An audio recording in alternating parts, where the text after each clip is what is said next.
dan saya serahkan kepada manajemen untuk mengevaluasi semua direksi, dievaluasi kinerjanya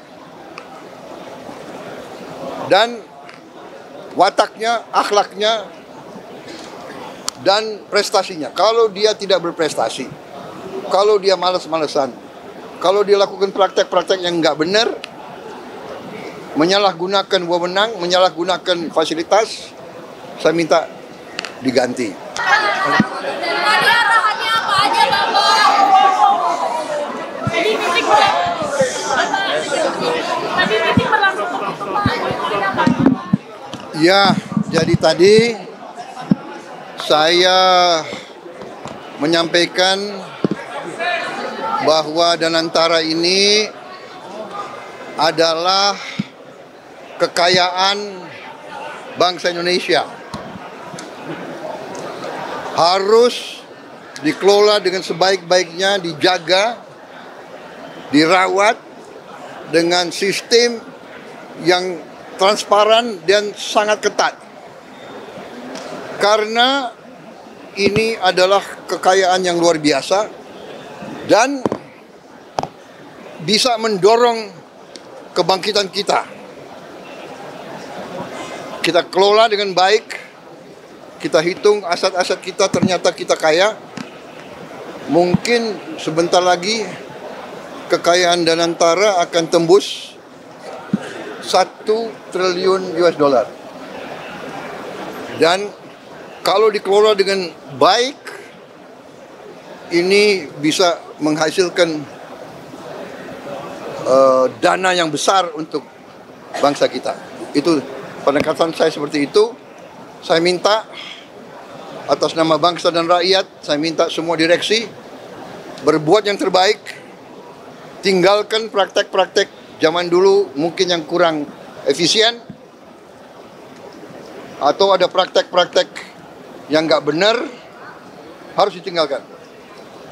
Dan saya serahkan kepada manajemen untuk mengevaluasi semua direksi, dievaluasi kinerjanya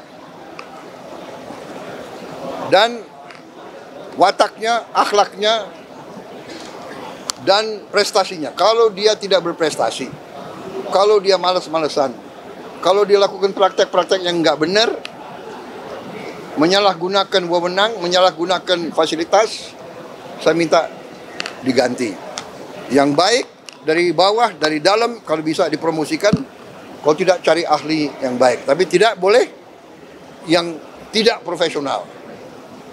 Ya, saya bilang jangan memilih atas dasar suku, agama, ras, latar belakang, atau atas dasar partai politik. Tidak, ini harus anak-anak Indonesia yang bekerja sebesar-besarnya untuk rakyat Indonesia. Saya kira itu pesan saya tadi ya. Pada kalian. Ya. Ya, tertutup karena saya banyak negur juga direksi-direksi gitu. Nggak enak kan ditegur di depan kalian. Oke? Terima kasih.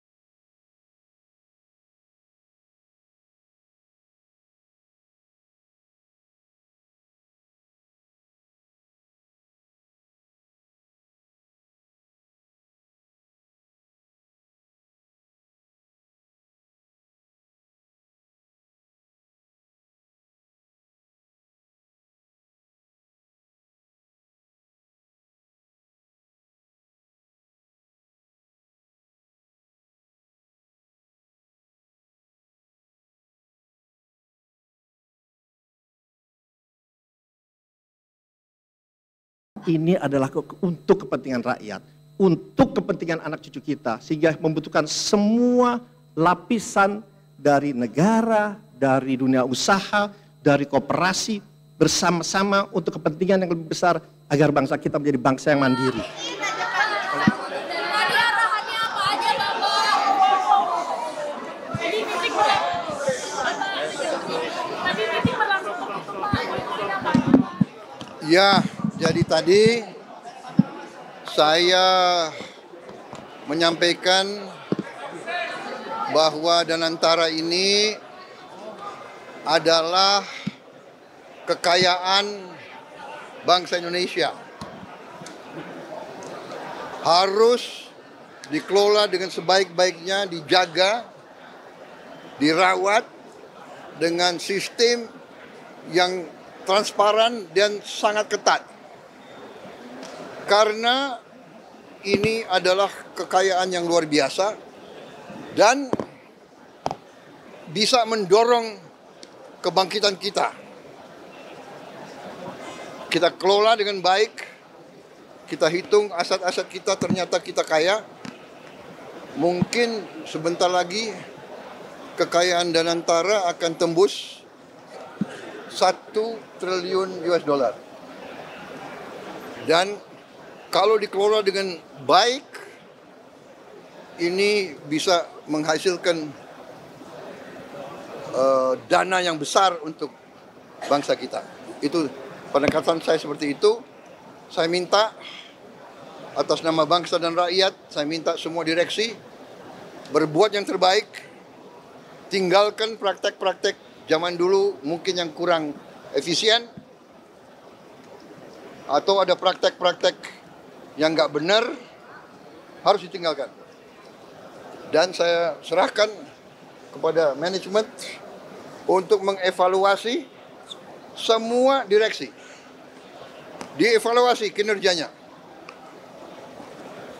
Dan wataknya, akhlaknya, dan prestasinya. Kalau dia tidak berprestasi, kalau dia malas-malesan, kalau dia lakukan praktek-praktek yang nggak benar, menyalahgunakan wewenang, menyalahgunakan fasilitas, saya minta diganti.